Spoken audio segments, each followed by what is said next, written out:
Supreme court से इस वक्त में एक बड़ी खबर आई है। अब चीफ जस्टिस ऑफ इंडिया ने एक बड़ा ऐलान करते हुए कहा कि जितने भी न्यायमूर्ति होंगे वो अपने तमाम चल और अचल संपत्तियों की जानकारी सुप्रीम कोर्ट के वेबसाइट पे देंगे।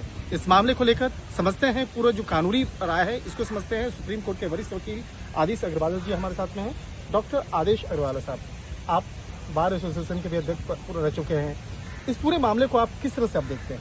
ये एक बहुत अच्छा step justice Khanna, justice Gavai, justice Suryakant ji और सारे जजों ने लिया।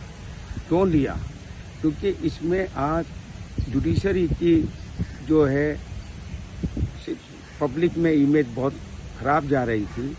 जब ये डिस्क्लोज करा जाएगा, सारे जजेस चीफ जस्टिस ऑफ इंडिया को देंगे और उसके बाद वो सारी इंफॉर्मेशन एसेट्स के सुप्रीम कोर्ट की वेबसाइट पे लगेगी, तो जनता का विश्वास बढ़ेगा और कोई भी जज कोई बेनामी या इनसे एक्स्ट्रा प्रॉपर्टीज अगर रखेगा तो पब्लिक जो है उसको पॉइंट आउट कर सकती है और इससे जो एलिगेशंस लगती हैं करप्शन की वो खत्म होगी। सर, आप ये कहना चाहते हैं कि पिछले कुछ समय के दौरान में जिस तरह से न्यायिक प्रक्रिया को लेकर और न्यायिक प्रक्रिया से जुड़े हुए जो लोग हैं उन पर जिस तरह से कुछ आरोप लग रहे थे और इस मामले में बेहतर ट्रांसपेरेंसी के लिए ऐसा पहल किया गया है? ये इसी कारण से किया गया।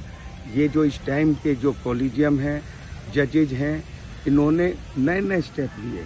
इन्होंने जजेस के अपॉइंटमेंट के लिए हाईकोर्ट की जजेस के अपॉइंटमेंट में भी उनके इंटरव्यू लेने चालू करे। पहले ये इंटरव्यू नहीं होते थे। सर, अभी देखा गया है शुरुआती तौर पर जो सुप्रीम कोर्ट की वेबसाइट है उस पर 30 माननीय जजों का नाम है, जो जस्टिस है उनका नाम है।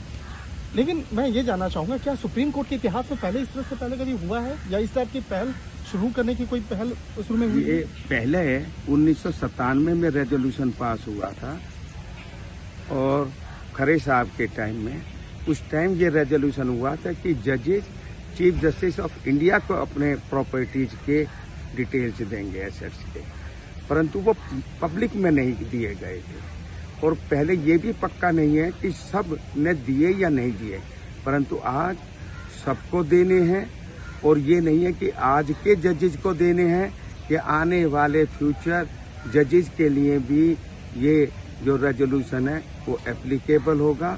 उनको भी ये अपने एसेट्स जो हैं चीफ जस्टिस ऑफ इंडिया को देने हैं और उनके एसेट्स जो हैं वेबसाइट पे लगाए जाएंगे।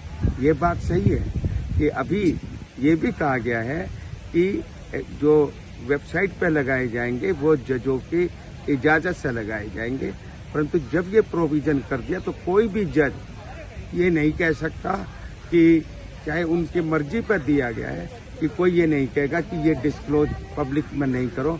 अगर ये कहता है तो ये एक प्रिजम्पशन मानी जाएगी कि दाल में काला है। तो इसमें सर एक आखिरी सवाल मैं जानना चाहूंगा कि ये सिर्फ सुप्रीम कोर्ट के माननीय जो न्यायाधीश हैं उनके लिए है या जो हाई कोर्ट और जो नीचे के कोर्ट है, क्या वहाँ के भी जज को अब करना होगा?